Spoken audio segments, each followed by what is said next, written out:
They traded blows in Sunday Night Football, and when the dust settled, neither team blinked. Cowboys, Packers turning Week 4 into a full-blown shootout. 40-40 the final in AT&T Stadium, and we're breaking it all down here on Cowboys Flashback. I'm your host, Nicole Hutchison, and the Cowboys looking to make a statement in Week 4 after struggling to get the win over the Bears in Week 3. And a lot of fight, just unfortunately no win that they came out with. Let's go ahead and roll the tape and take it to the second quarter, late second quarter. Special teams ranking near the bottom of the NFL, but Wanye Thomas steps up with a blocked field goal, and Marquise Bell taking it all the way back to the end zone for 2 points. It was the first time the Cowboys were able to get on the board. 13-2 now the score. And Shotty always talking about rewarding each other the last 3 weeks. Well, how about this for a reward? Dak Prescott capping off this drive with a QB keeper.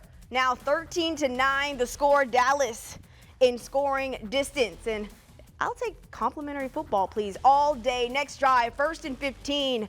James Houston gets off a block, gets the strip sack, and recovers the fumble. The second sack as a Dallas Cowboy, and it sets up this beauty right here. Dak Prescott finding Pickens. They're in a better place, like in sync for the touchdown. Dallas now up 16-13 at halftime. Let's fast forward to overtime now. Dallas with the ball first, calling on wide receiver 1, George Pickens. 3rd and 4, caught for a first down and then some. Dallas now in Green Bay territory. In the very next play, how about Jalen Tolbert, who's been faced with criticism all season long? Tolbert with the twinkle toes, in Dallas now in the red zone, but unfortunately settled for a field goal to send it to 40-37. And Packers with possession now. They drive downfield, 7 seconds on the clock. Jordan Love fires over the middle. The pass is broken up with 1 second left on the clock. They nailed the field goal, 40-40 the final. It's the first tie since November 1969. A lot of games for me in the NFL. It's definitely one that I will remember, and I think I'll remember it because I'm so proud of our guys' fight, but golly, I wanted them to get that win. And so I think that's what I'll take away from it. I mean, to come in and, play that team, that's a damn good football team we just played, and, our guys just battled for 70 minutes and the ebbs and flows. And so I told them how proud I was of them. It's a tie. And I really don't know what to say about that. But, yeah, I'll remember it for a while. Calvin Watkins, Dallas Morning News. Is this kind of unfulfilling because, if you would have lost, you would have been tied for last in the division. And, when you think about, you say championship weeks, you need wins. And is this a little unfulfilling for you right now? Look, we got to learn how to win. This is year 1 of our program. But when you have the fight, Calvin, that these guys do, when they're willing to battle and just fight for 70 minutes plus, two weeks really in a row at home, we're building something special here. And no one in that locker room is happy. No one in that locker room is fulfilled. We didn't win. And there's definitely things to clean up, but I would be remiss if I said I'd be remiss if I didn't say how proud I was of them and their fight. And I wanted that for them. But, man, NFL football is hard. You don't play the game for ties. I've told y'all before, I don't care about the stats. I don't care about the ups and downs, the ebbs and flows. I just care about the end result and the win. And so when you don't get that, right now it's tough for me. Guess 10 years in, the first tie I've been a part of, it's hard to kind of wrap my head around it because I know I'd feel a hell of a lot worse if it was a loss. But I'm not satisfied. Not that I would be if we won, but yeah, it's a weird feeling. To what Shotty alluded to, though, I know I heard the end of it, is just like the fight and the resilience of the team, though, staying together, believing in each other, every chance, every opportunity. I mean, I don't know about you, but I thought that last play of regulation before the clock was done then. So, yeah, just tough to wrap my head around the tie right now, but a lot that we can build from, a lot we can grow from. We're still only, 4 weeks into the season, so we're almost done with this first quarter of it.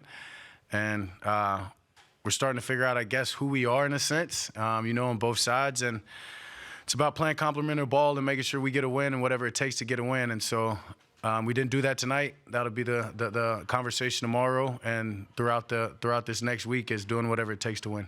What did you guys do to kind of slow down Parsons?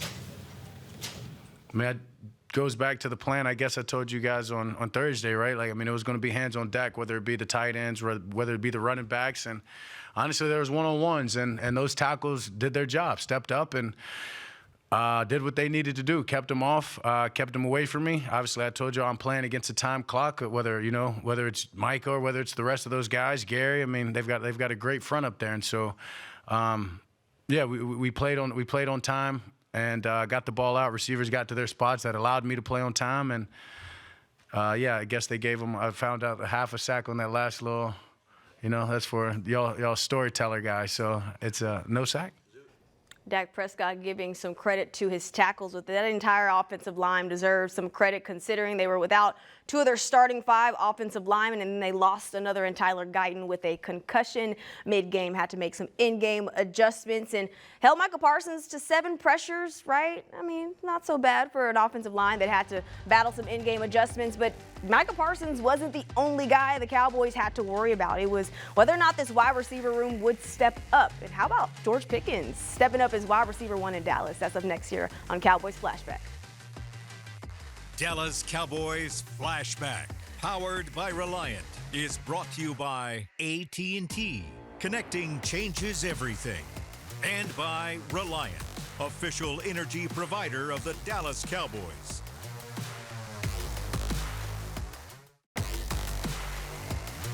This segment is brought to you by AT&T. Connecting changes everything.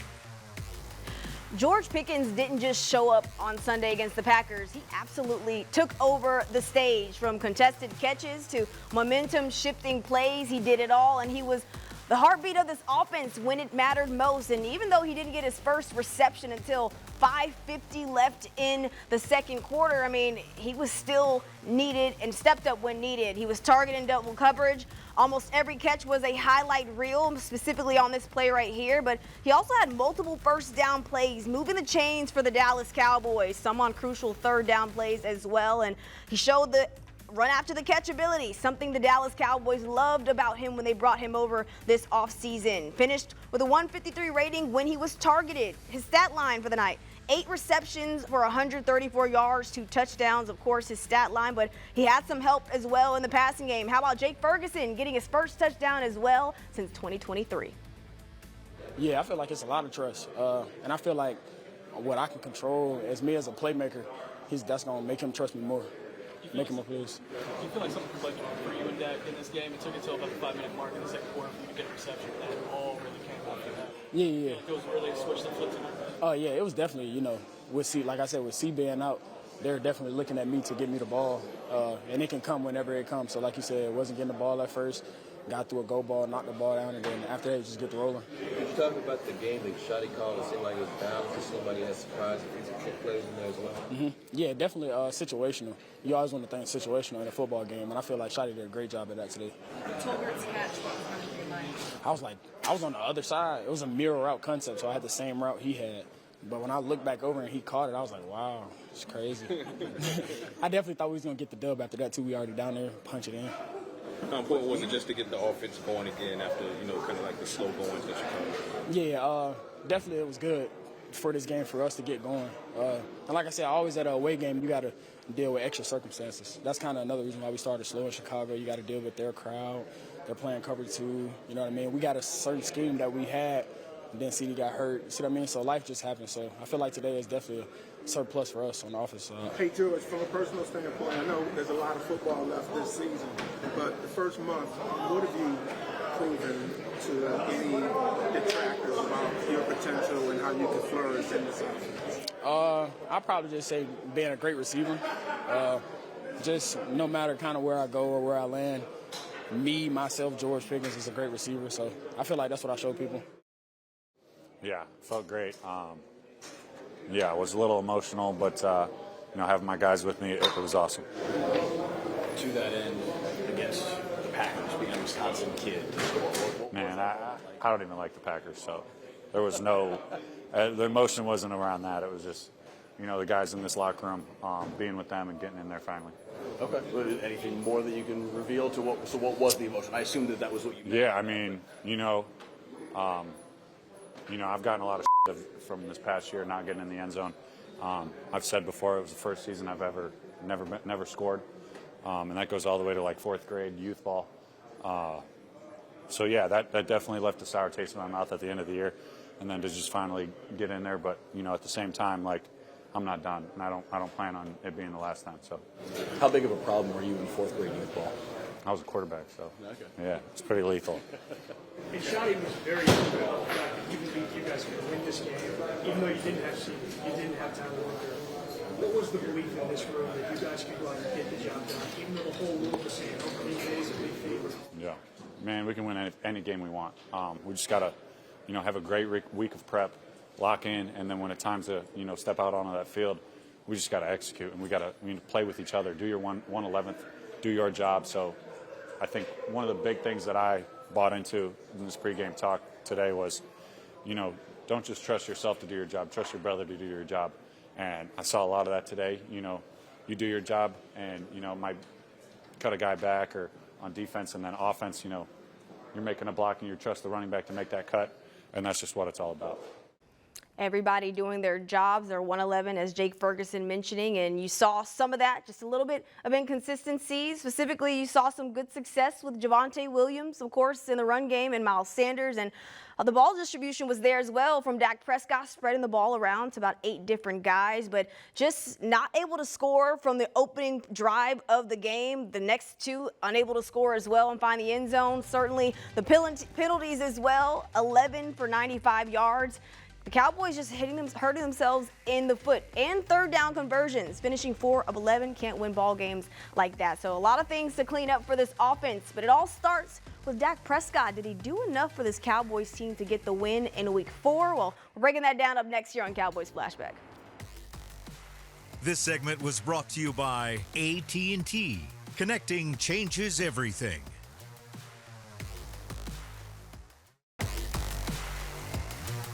This segment is brought to you by Ashley, the official furniture store of the Dallas Cowboys. The Dallas Cowboys in Week 4 ending in a tie with the Green Bay Packers, 40-40 the final in AT&T Stadium. And George Teague, Nicole Hutchison to break it all down. Specifically, Dak Prescott, Dakota Prescott. We ain't never seen you act like this before. Just kidding. We saw him act like this in 2023. And you're seeing a lot of good things from Dak. Talk about him, 31 completions, 319 yards, 3 touchdowns, a rushing touchdown as well. Talk about how he was able to get it done, George. What's his middle name? Well, his real name is Dakota. Rain. He made it rain, baby. He made it rain. You're sick. Okay, so here we go. Let's talk about a little bit of Dak. Right here, my man right here. So I like this. I'm going to get through this pretty quickly, right? He's watching 56 and 33. That's called the indicator, right? So as this goes, we're going to watch when Javonte moves. What does 56 do, right? So he moves over now. Pause it for a quick second. He is right here over Pickens. We already know he's not going to cover him man-to-man. So Dak now is going to turn his eyes over here to this guy to see what kind of coverage he has, right? So we let it run. He's going to start making the check. Well, I got something for y'all. My man Pickens, number 3, is about to do some work out here on 56. So as he goes up, he sticks him right, then left. Oh, he leaves them toothless. He put them all 3. Put the ball right in between 3 guys. That is a big-time money play by our quarterback. Yeah, Dak Prescott now surpassing Troy Aikman for franchise's all-time completions or career completions. I mean, I think that's actually not a bad thing to do, right? But, Dak Prescott, talk about him even under pressure, 9 completions, 134 yards, 1 touchdown, 0 turnovers.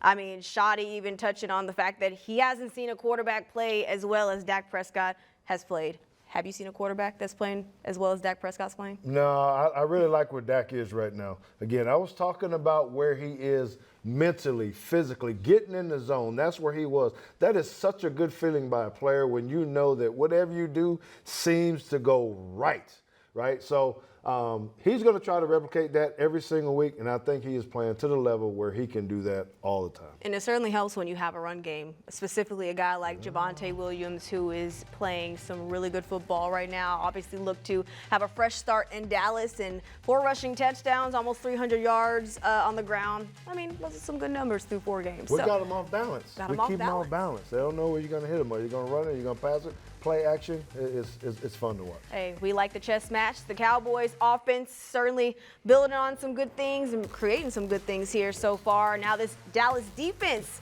there were some good things, some rough things as well. They're looking to clean up some things as well. Breaking that down here up next on Cowboys Flashback. This segment was brought to you by Ashley, the official furniture store of the Dallas Cowboys.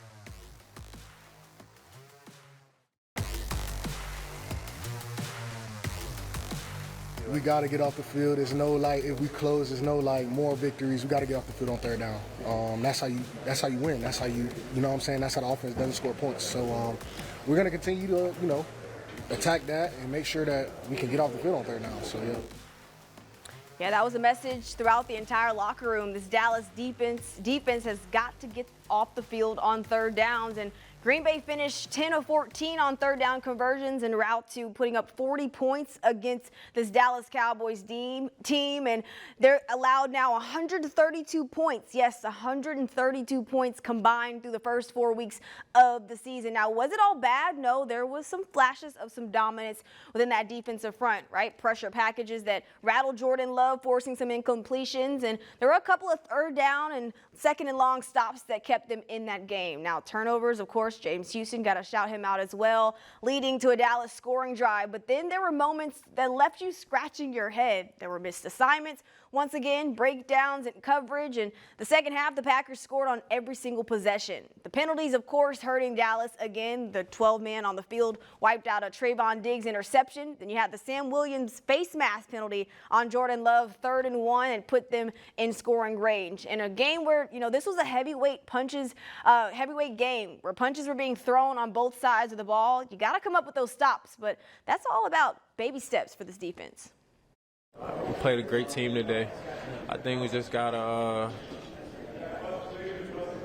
get off the field on 3rd down. I think that's the main part. Once we do that, we'll be ready. Where have the improvements come from defensively? Have you seen any over the course of the last couple of weeks?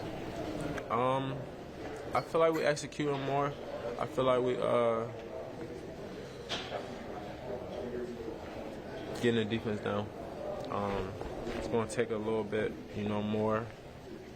We got to dive in a little bit more and, get it done.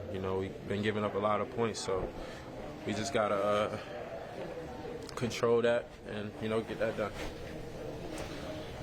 Facing a quarterback like Jordan Love, what did you kind of see from the way he was extending plays and keeping things going? Jordan Love is a great quarterback. He got a lot of talent over there. He was extending a lot of plays, doing what he do. We played a good quarterback today. I don't think.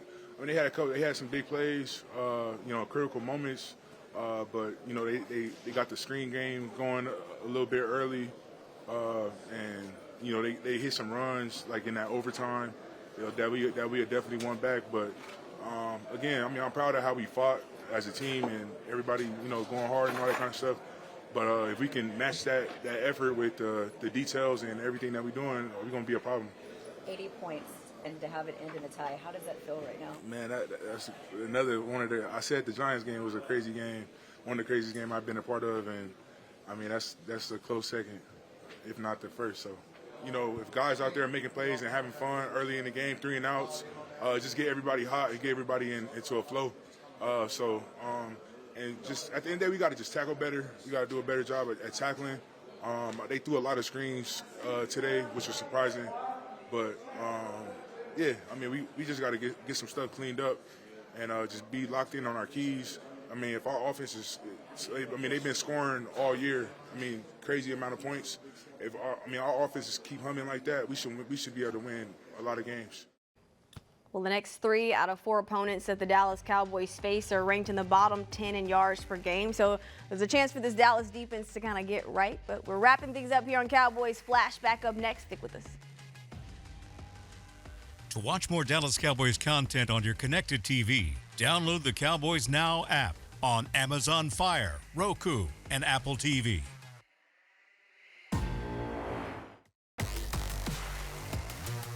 Dallas Cowboys Flashback, powered by Reliant, was brought to you by AT&T. Connecting changes everything. And by Reliant, official energy provider of the Dallas Cowboys. The Dallas Cowboys now 1-2-1 in the season, and it's back to the drawing board for them. Heading into Week 5, they've got a New York Jets team that's winless, 0-3. The Cowboys, though, looking for another win of the season. Can they get it done in Week 5? It's a noon kickoff. We'll see y'all in New York.